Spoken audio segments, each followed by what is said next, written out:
السلام علیکم ورحمۃ اللہ وبرکاتہ۔ امید ہے کہ آپ تمام ہی حضرات خیریت سے ہوں گے۔ رمضان المبارک کا مہینہ ختم ہو چکا ہے اور ہم لوگ عید الفطر منانے کے بعد عید الفطر کے بعد یہ پہلا جمعہ پڑھ رہے ہیں۔ پہلا جمعہ آج ہم لوگ پڑھیں گے۔ تو بہرحال فرائیڈے کمنٹ باکس کا ایپیسوڈ نمبر 140 میں آپ کی خدمت میں پیش کر رہا ہوں۔ اس ایپیسوڈ میں آپ کے اہم اور ضروری سوالوں کے جواب دینے جا رہا ہوں، اور اس کے اندر آپ کے انہی سوالوں کے جواب دیے جا رہے ہیں جو رمضان المبارک سے متعلق نہیں ہیں، کیونکہ رمضان المبارک تو نکل چکا، رمضان کا مہینہ جا چکا ہے، گزر چکا ہے۔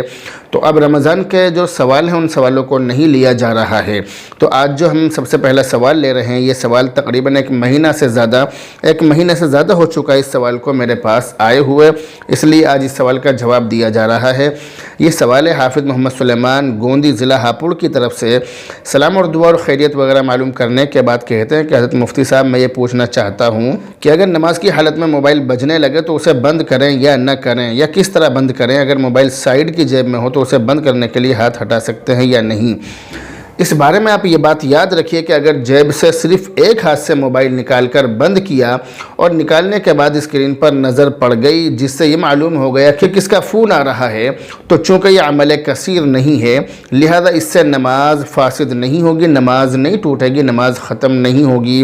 لیکن ہاں، ایسے موقع پر جیب ہی میں ہاتھ ڈال کر موبائل بند کر دینا چاہیے یا فون کاٹ دینا چاہیے۔ یہ سب سے اچھا اور بہت اچھا عمل ہے۔ تو جیب میں ہی ایک ہاتھ ڈال کر اپنے جو موبائل ہے اس کو سائلنٹ کر دے، یا اس کو جیسے بھی اس سے ہو سکے فون کاٹ دے، یا موبائل بند ہو جائے، جو بھی وہ کر سکتا ہو کر لے، آسانی کے ساتھ اس کام کو کر لے۔ بلکہ نماز سے پہلے نمازی کو موبائل بند کر لینا چاہیے، یہ سائلنٹ کر لینا چاہیے۔ نماز میں فون آنا یہ اچھی بات نہیں ہے، نماز میں موبائل بجنا اچھی بات نہیں ہے، اس لیے نماز سے پہلے ہی فون کو سائلنٹ یا بند کر لینا چاہیے، تاکہ نماز میں فون آنے سے خود کو، اپنے آپ کو، یا جو دوسرے نمازیوں کو کسی بھی طرح کی پریشانی نہ ہو۔ اس بات کا خاص دھیان رکھنا چاہیے۔ دوسرا سوال انہوں نے یہ کیا ہے کہ جمعہ کی نماز میں خطبہ کیوں پڑھتے ہیں اور خطبہ کیا ہوتا ہے؟ یاد رکھیے کہ جمعہ کا خطبہ صرف وعظ و نصیحت اور تقریر ہی نہیں ہے، بلکہ یہ ایک عبادت بھی ہے۔ اور ظہر کی نماز کی جو 2 رکعتیں ہیں، ان 2 رکعتوں کے جو یہ خطبہ ہے، جمعہ کا خطبہ، یہ ان 2 رکعتوں کے قائم مقام ہے۔ اسے باوضو دینا، کھڑے ہو کر دینا، اللہ کی حمد و ثنا بیان کرنا، اور اسی طرح سے خلفائے راشدین کا ذکر خیر کرنا، یہ سب اس کے سنن و آداب میں سے ہیں۔ ان تمام چیزوں کا دھیان رکھنا چاہیے۔ اسی طرح یہ بھی یاد رکھیے کہ عربی زبان کے علاوہ کسی اور زبان میں خطبہ نہیں دینا چاہیے، جیسا کہ ہمارے یہاں پر اس چیز کو بہت زیادہ زور و شور سے چلایا جاتا ہے، کچھ دن پہلے بھی چلایا جا رہا تھا۔ ہم نے اس کے بارے میں بہت زبردست ویرودھ کیا تھا، اور ہم نے اس کے بارے میں اپنے بیانوں میں اور اپنی تقریروں میں لوگوں کو سمجھایا تھا اور بتلایا تھا کہ اس طرح سے نہیں ہو سکتا ہے کہ جمعہ کا خطبہ اردو زبان میں دیا جائے، ایسا نہیں ہو سکتا ہے، کیونکہ عربی زبان میں جمعہ کا خطبہ دینا بذات خود ایک عبادت ہے۔ اس عبادت کو اسی طرح انجام دینا چاہیے جس طرح اس عبادت کو انجام دینے کا حکم دیا گیا ہے۔ اور یہ بھی سمجھ لیجئے کہ اللہ کے نبی علیہ السلام اور حضرات صحابہ کرام رضوان اللہ تعالی علیہم اجمعین سے عربی زبان کے علاوہ کبھی بھی کسی دوسری زبان میں خطبہ دینا یہ ثابت ہی نہیں ہے، جبکہ صحابہ کرام نے بہت سارے ملک فتح کیے۔ صحابہ کرام جو ہیں وہ ان فتح کیے ہوئے ملکوں میں رہے، اور وہاں رہنے کے بعد وہاں کی زبان بھی سیکھی، مگر پھر بھی وہاں کے باشندوں کی زبان میں جمعہ کا خطبہ نہیں دیا، بلکہ اپنی اسلامی سرکاری زبان میں ہی جمعہ کا خطبہ دیا ہے۔ اور اللہ کے نبی علیہ السلام کے مبارک زمانے سے یہ ایک سنت چلی آ رہی ہے، تو جمعہ کا جو خطبہ ہے وہ عربی زبان میں ہی دیا جائے گا۔ اور جمعہ کے خطبے کی بہت زیادہ اہمیت ہے، اور جمعہ کا خطبہ وعظ و نصیحت اور تقریر کے علاوہ یہ ایک بہت بڑی عبادت بھی ہے۔ اور یہ ظہر کی جو 2 رکعت ہیں، ظہر کی 2 رکعتوں کے قائم مقام ہے، ان کی جگہ پر ہے، اس لیے اس طرح کی باتیں نہیں کرنی چاہیے، اور اس طرح کی باتیں کرنا یہ گمراہی کی نشانی ہے۔ اس طرح کی باتیں عوام میں نہیں پھیلانی چاہیے۔ اگلا کمنٹ ہے قاری مشاہد الاسلام امام بلال مسجد پلکھوا کی طرف سے۔ سلام اور دعا کے بعد کہتے ہیں کہ مفتی صاحب، مسئلہ یہ ہے کہ اگر کسی نماز میں سہو ہو جائے اور نماز کا وقت بھی نکل جائے تو کیا وقت نکلنے کے بعد اس نماز کو دہرائیں گے یا نہیں؟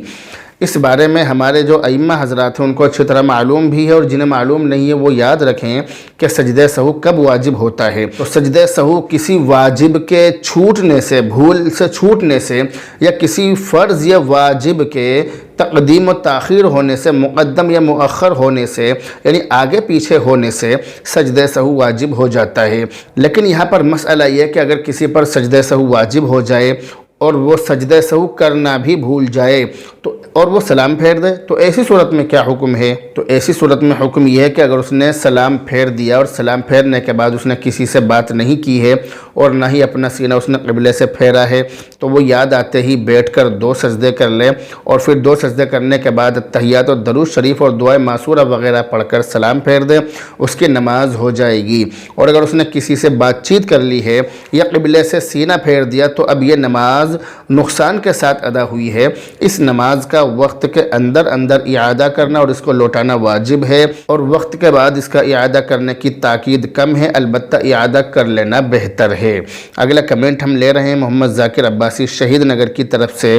سلام اور دعا کے بعد کہتے ہیں کہ مفتی صاحب آج کل لوگ پھٹی ہوئی پینٹ میں نماز پڑھ لیتے ہیں، اس کے بارے میں شریعت کا کیا حکم ہے، وضاحت فرما دیجئے۔